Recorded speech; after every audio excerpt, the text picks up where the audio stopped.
Welcome to the Real Estate Espresso Podcast, your morning shot of what's new in the world of real estate investing. I'm your host, Victor Menashe. On today's show, we're talking about the morning after. We have a nation where nearly half the population is elated, and nearly half the population is disappointed and maybe downright angry. If you're a real estate investor or a real estate developer, you're probably wondering what the future holds.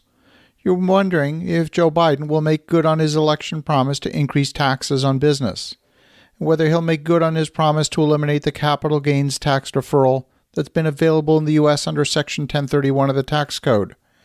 You might be wondering if the push to improve energy efficiency of housing will bring new incentives to build new housing to replace some of the nation's oldest and least efficient buildings.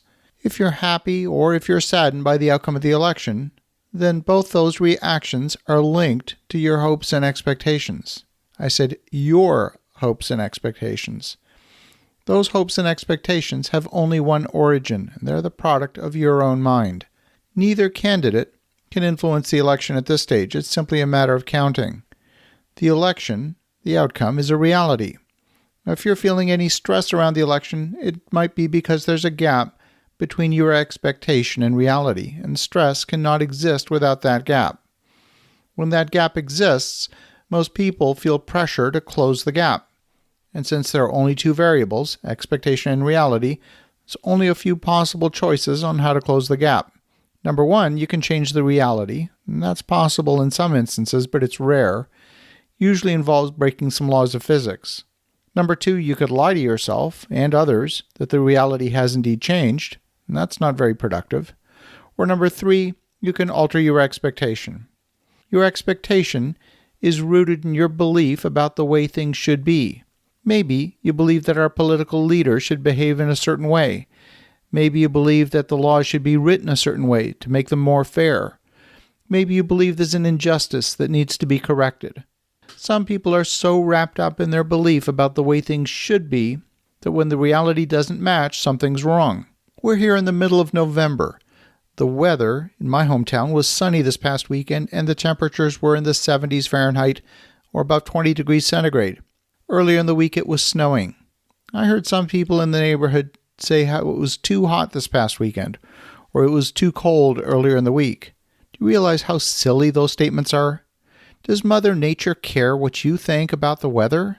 Are you going to tell Mother Nature that you're right and somehow she's got it wrong? All of those statements about the way the weather should be are grounded in a belief that originates in the human mind. There's no such thing as good weather or bad weather. There's only weather.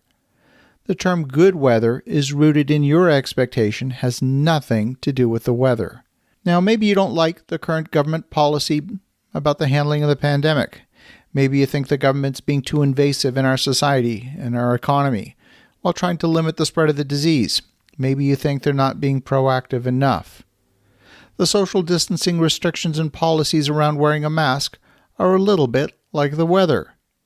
You might wish it wasn't raining, or you might wish there was no moratorium on evictions. Sometimes, if you're not happy with the weather, you can wait a bit and the weather might change. You might say it's raining today, so I'll wait for a sunny day before going to the beach.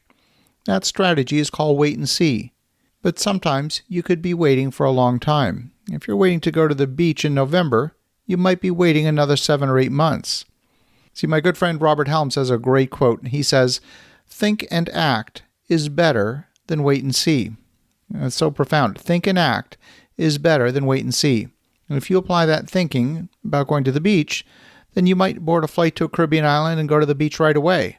We have a number of things around the election that are just like the weather. You can wish them to be different, but they're not. We just had 4 years with a Republican in the White House. We're about to have 4 years with a Democrat in the White House. We had 4 years of legislative gridlock in the U.S. federal government, and we're likely to have 4 more years of legislative gridlock in the U.S. government. Some policies might change in the next 4 years. Some could be to our advantage. Others might be a setback in our business. But they're all part of the reality. They're neither good nor bad. They're simply the reality. There was no good election outcome, no bad election outcome, only an election outcome. The election outcome is the result of counting all the legal ballots submitted during the election. That's the reality, no different than a rainy day or a sunny day. There's no good weather or bad weather, just weather. So given the current reality, what is the best move that I can make for my business, for myself, for my family, and for my stakeholders. You see, your circumstances don't define your destination. They merely define your starting point. The obstacles you might face don't define your destination either. They're simply something to be overcome. You see, you decide your direction, and if you're truly committed to that direction, nothing will ultimately stand in your way. As you think about that, have an awesome rest of your day. Go make some great things happen. We'll talk to you again tomorrow.